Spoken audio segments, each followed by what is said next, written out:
At 2:41 in the morning on May 7, 1945, a German general sat down at a wooden table in It a was a modest brick specific text for schoolhouse in a small pollination, French town highlighting the and picked up a delicate pen. balance of this His hand ecosystem. trembled. What he was about to sign would end the deadliest conflict in human history. Behind him stood American officers, Soviet representatives, and British commanders. Outside, the world waited.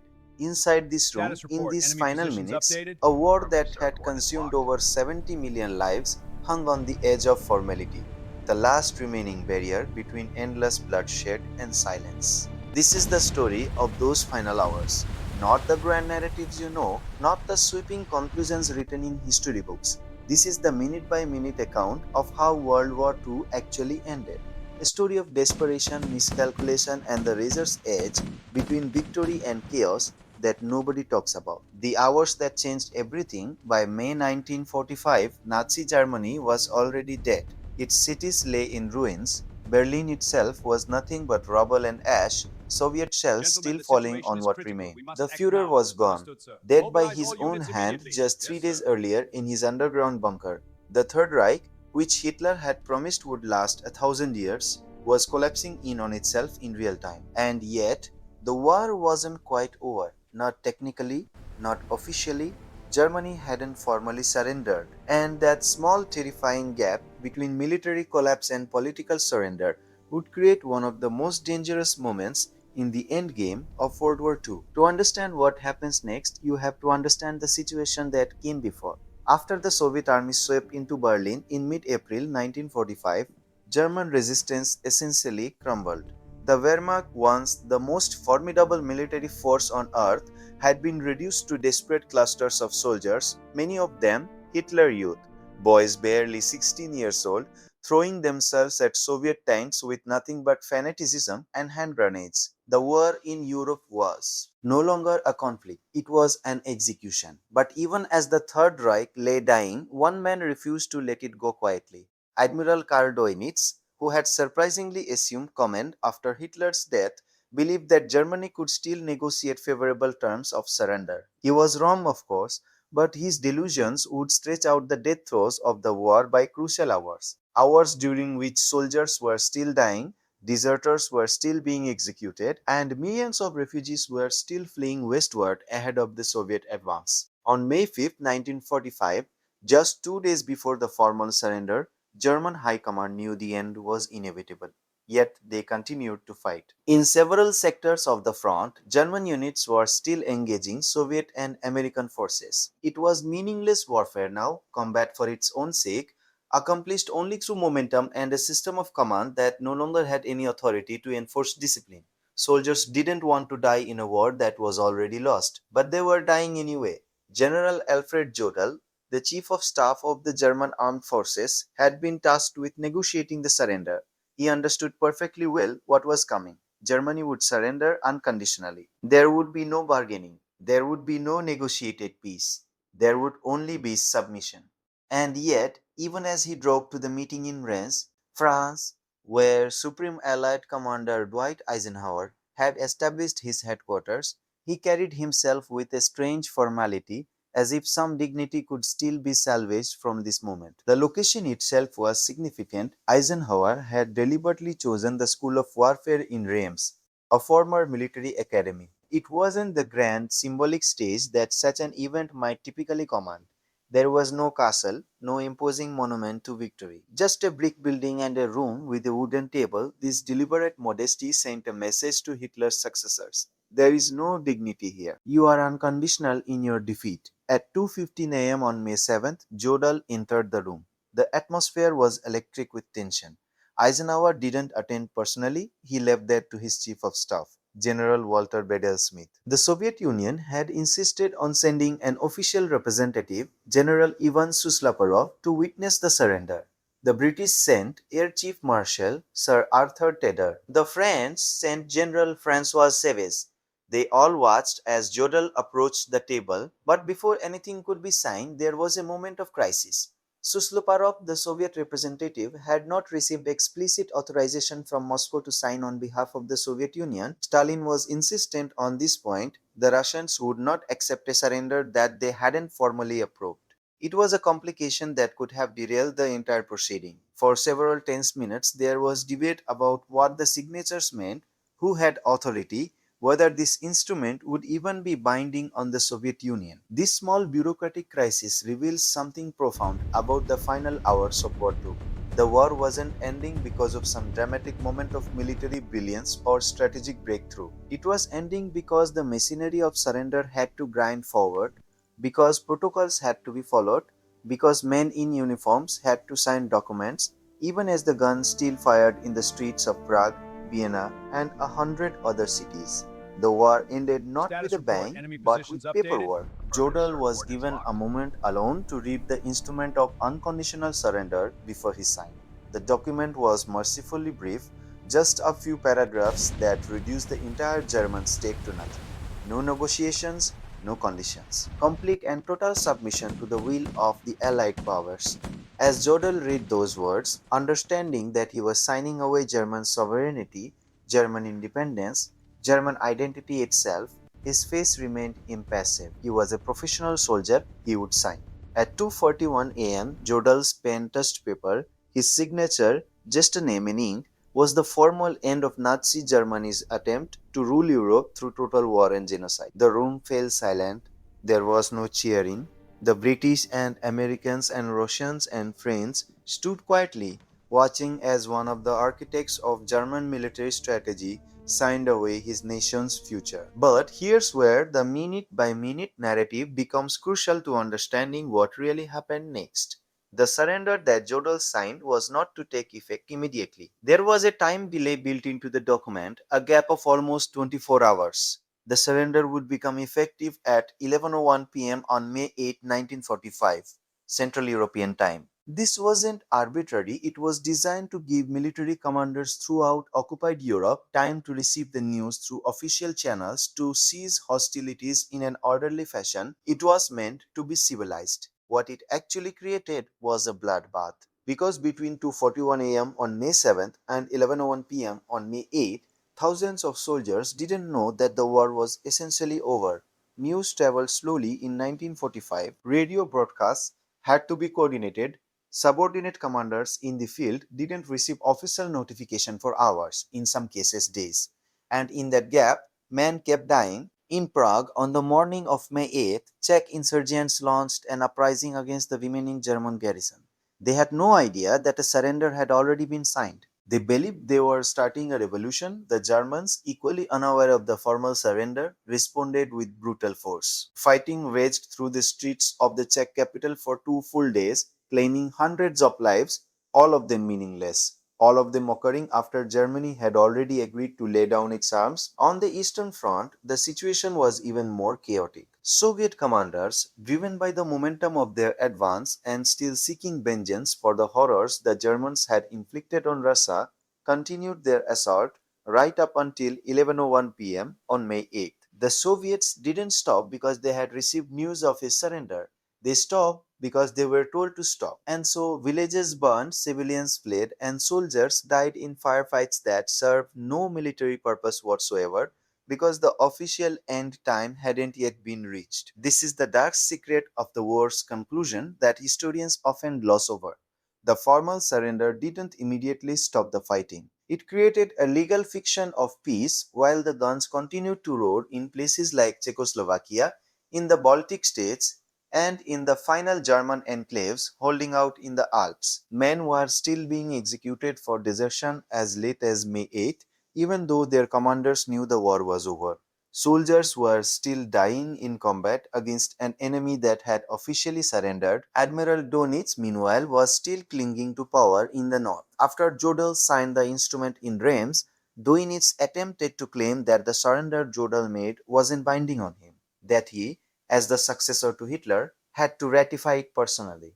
This was pure fantasy. But it was dangerous fantasy. For several crucial hours, Germany had no unified command structure.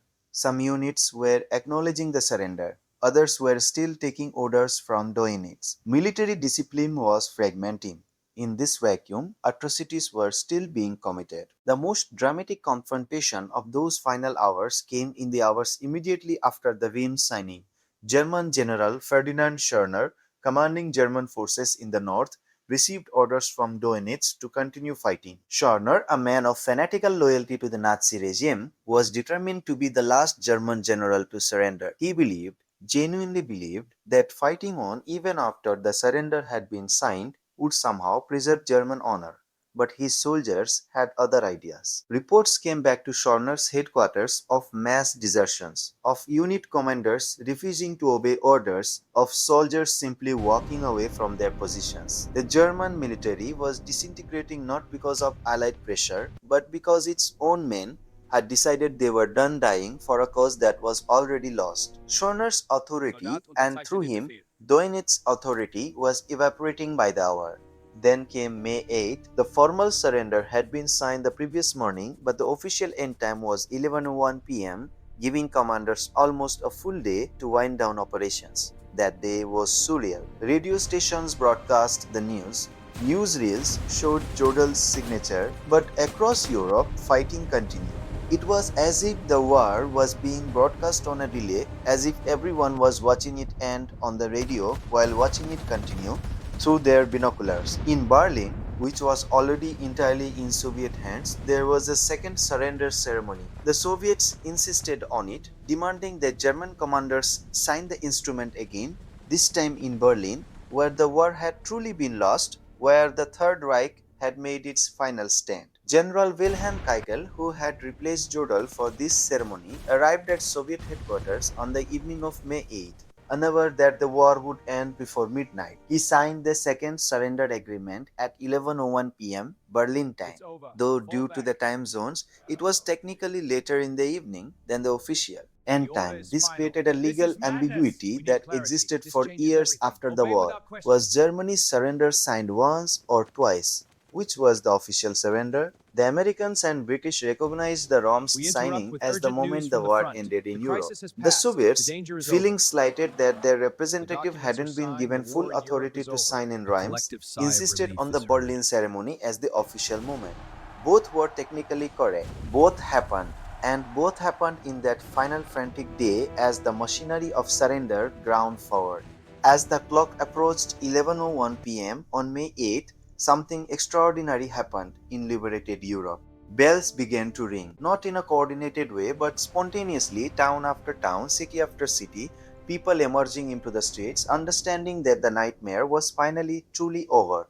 In London, crowds gathered in Trafalgar Square. In New York, a million people crowded into Times Square. In Moscow, Stalin declared a holiday. But in the places where the fighting was still happening, the rural villages of Czechoslovakia, the forests of the Balkans, the isolated German garrisons in the Austrian Alps, the end of the war was marked not by celebration but by the sudden, almost supernatural silence of artillery ceasing fire. For the first time in nearly 6 years, the guns stopped. Yet even this wasn't entirely true. In the Baltic states, which the Soviets claimed as part of their sphere, German soldiers continued to fight for weeks. In Czechoslovakia, guerrilla warfare persisted for months. The war's official end on May 8, 1945 was really just one end among many, a legal conclusion that didn't immediately correlate to an actual cessation of violence in every corner of occupied Europe. But for the major powers, for the millions of soldiers who made up the great armies of the Allies, May 8, 1945 was the moment it ended. VE Day, victory in Europe, was proclaimed. The war that had begun with Hitler's invasion of Poland on September 1st, 1939, was officially concluded, and in the process, the world had changed irrevocably. The German military had ceased to exist as a functioning force, the Nazi regime was completely extinguished, Germany itself would be divided among the four victorious powers, each occupying its own zone.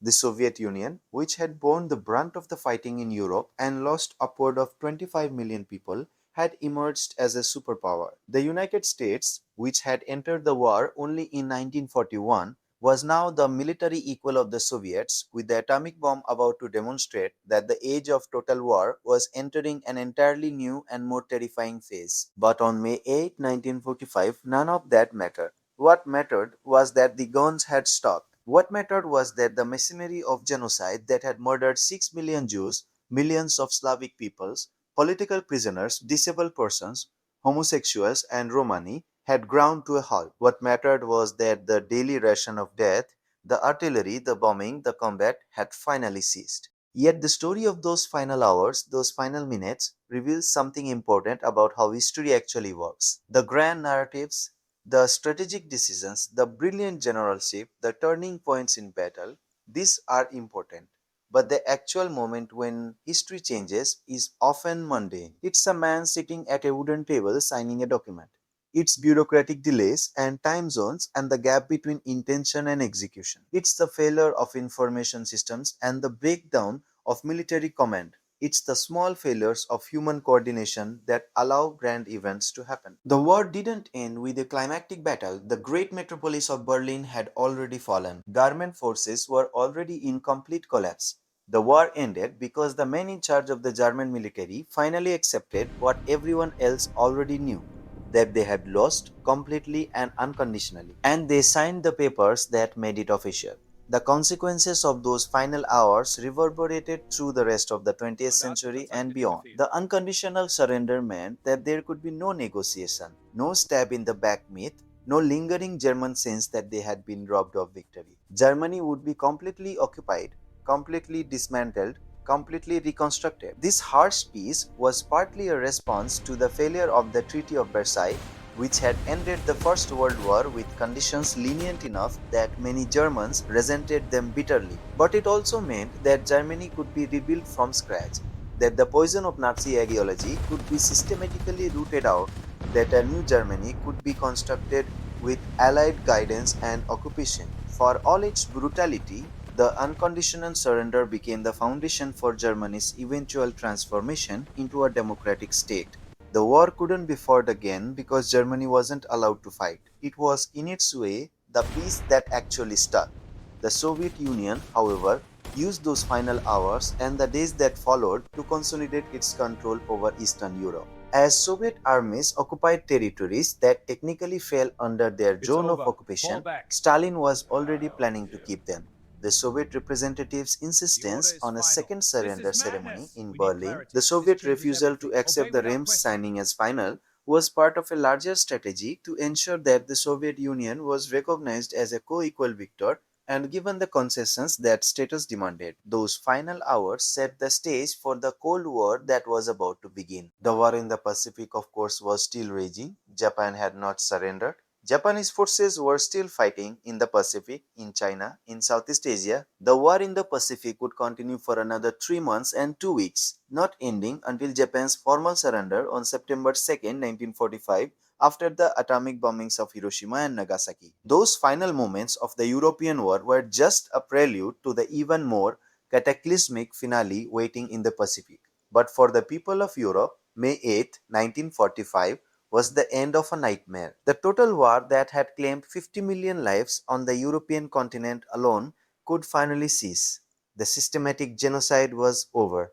The mechanized destruction could finally stop. And though the world was broken and bleeding, and the post war period would bring its own horrors, starvation, disease, millions of displaced persons, the early stirrings of a new conflict between the superpowers, the war itself was done. What those final hours tell us, if we pay close enough attention, is that history doesn't end in moments. It ends in processes. It ends in the bureaucratic machinery grinding forward, in documents being signed, in orders being transmitted, in the gap between intention and execution. The moment the war ended, 11:01 p.m. on May 8, 1945, was simultaneously a precise instant captured on the clock and an extended period of transition, confusion, and the gradual realization that the impossible had finally become real. General Jodl, who signed the Instrument of Surrender in Reims, survived the war by just 1 year. He was tried at Nuremberg and hanged in October 1946. His final words, according to witnesses, were simply, "I greet you, my Germany." Even in death, he clung to the ideology that had destroyed his nation. Admiral Dönitz lasted slightly longer in captivity. He was also tried at Nuremberg, convicted as a war criminal, and imprisoned for 10 years. When he was released in 1956, he lived in quiet obscurity, dying in 1980 at the age of 89. In his final years, he never expressed remorse for his actions, continuing to insist that he had done his duty as a military officer. He refused to acknowledge the moral dimensions of that duty. For the millions of soldiers who lived through those final hours, who heard the guns stop, who realized they would survive, who began the long process of returning home, the experience was transformative. They had participated in history's greatest conflict and lived to tell about it. The psychological weight of that experience shaped a generation. The survivors of those final hours, those final minutes, became the architects of the post war world. And the lessons of those final hours? They are many. First, that unconditional surrender, for all its harshness, can actually be more merciful than negotiated peace. It removes the basis for future conflict rooted in resentment of peace terms. Second, that the ending of even the most total war is actually quite messy, quite chaotic, quite contingent on factors of logistics and bureaucracy and communication. Third, that we often mythologize the moment history changes when the actual moment is often far more mundane than we realize. The final hours of World War II remind us that enormous historical events are made up of small moments, small decisions, small communications between men who were just as afraid, just as uncertain, just as fallible as anyone else. Jodl's trembling hand, Sosloparov's lack of authorization, the gap between the surrender signing and the effective time. The Czech insurgents who didn't know the war was over, the Soviet soldiers still firing shells minutes before the official ceasefire. These small moments, aggregated across thousands of lives and hundreds of locations, are what actually constitute history. We often think of the Second World War as being decided by grand strategies and brilliant generals, but it was really decided by the accumulation of millions of small moments, by soldiers who refused to fight anymore, by commanders who no longer had authority, by the simple fact that the machinery of war finally ran out of fuel. The war didn't end because someone made it end. It ended because the other side finally ran out of ability to continue. And perhaps that is the deepest lesson of those final hours of World War II. That even the greatest empires, even the most carefully constructed systems of total power, eventually collapse under their own weight, that even a force as terrible as Nazi Germany, a regime built on genocide and total mobilization, eventually hits a wall of reality from which no ideology, no fanaticism, no amount of willpower can save you. The war ended not with a bang but with a signature in a modest brick schoolhouse in France at 2:41 in the morning on May 7th, 1945. The guns were silent, the killing stopped, and the world, broken and traumatized, began to learn how to live in peace. But those final hours, those final minutes, those last signatures on those final documents, they shaped everything that came after. The post-war world emerged directly from that moment. The Cold War was born in the negotiations around that surrender. The division of Europe into East and West was finalized in those hours. The nuclear age began its countdown in those final moments of conventional warfare. So when we think about how World War II ended, we should think not just about the great military movements or the strategic victories. We should think about Jodl's trembling hand. We should think about the Czech insurgents who died after the war had technically ended. We should think about the Soviet soldiers who fired their last shells minutes before the deadline. We should think about the millions of people whose lives were forever changed in those final hours when the machinery of total war finally, mercifully, came to a stop. The history of those final hours teaches us that ending wars is as complicated, as messy, and as consequential as fighting them. And perhaps, if we listen carefully to the lessons of May 1945, we might find insights that could help us prevent the next one. What do you think about how the war ended? Did you know about these final hours before watching this? And more broadly, what aspect of World War II's conclusion strikes you as most significant? Let us know in the comments below. We'd love to hear your thoughts on this pivotal moment in human history.